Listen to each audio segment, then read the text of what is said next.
ప్రభు పేరట అందరికీ వందనాలండి. దేవుని మహాకృపను బట్టి మనం ఎంతవరకు సజీవంగా ఉన్నాము. ఈ దినము వాగ్దానం చూద్దాము. కీర్తనల గ్రంథము 31వ అధ్యాయము 7వ వచనం చూసినట్లయితే, నీవు నా బాధలను దృష్టించి ఉన్నావు, నా ప్రాణ బాధలను నీవు కనిపెట్టి ఉన్నావు, కావున నీ కృపను బట్టి నేను ఆనందభరితుడనై సంతోషించదను. దేవునికి స్తోత్రమండి. అవును, మన బాధలు దేవుడు దృష్టించి ఉన్నారు. నిజమండి. ఎందుకంటే మన బాధలను ఆయన దృష్టించున్నాడు కాబట్టి ఈ రోజు వరకు మనము క్షేమంగా ఉన్నాం. మనుషులు దృష్టించరండి.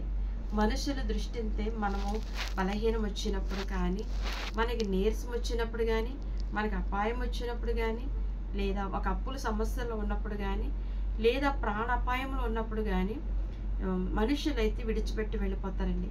కానీ దేవుని తట్టు మనం తిరిగి దేవుని మనం స్తుతించి గణపరిచి మహింపరిచినట్లయితే ఆయన చెప్తున్న మాట, నీవు నా బాధలను దృష్టించి ఉన్నావని దావీదు భక్తుడు చెప్తున్నాడు. అవునండి, మన ప్రతి బాధ ఆయన దృష్టించి వాటి నుండి మనల్ని తప్పిస్తున్నాడు. ఇంకా కింద మాట చూసినట్లయితే, నా ప్రాణ బాధలు నీవు కనిపెట్టి ఉన్నావు. అవునండి, మన ప్రాణానికి ఎటువంటి బాధలున్నా ఆయన కనిపెట్టి ఉన్నారండి. కాబట్టి నీ కృపను బట్టి నేను ఆనందభరితుడనై సంతోషించుచున్నాను. నిజమండి, ఆయన కృప లేకపోతే మనం బ్రతకలేమండి. ఆయన దయ, ఆయన కృప, ఆయన కనికరము ఉండబట్టే మనము ఈ దినము ఇంతవరకు క్షేమం. కాబట్టి ప్రతి ఒక్కరు ఆయన కృప ఆయన పెట్టి చూసినట్లయితే ఆయన కృప మన తోడుగా వస్తుంది, మన దారి మార్గంలో వస్తుంది. మనం వెళ్ళే ప్రతి పనిలో కూడా ఆయన కృప మనకు తోడుగా ఉంటుంది. కాబట్టి ఆయన కృపను కనిపెట్టినట్లయితే మన ప్రతి బంధకముల నుంచి కూడా విడిపించబడతాం. ఈ కొద్దిగా మాటలు దేవుడు దీవించి ఆశీర్వదించునుగాక. ఆమేన్. మహాగణుడు పరిశుద్ధుడు తండ్రి, మీకు వందనాలు. ఎంత మంచి దేవుడు అయ్యా. నీకేమిచ్చి రుణమో తీర్చలేను తండ్రి.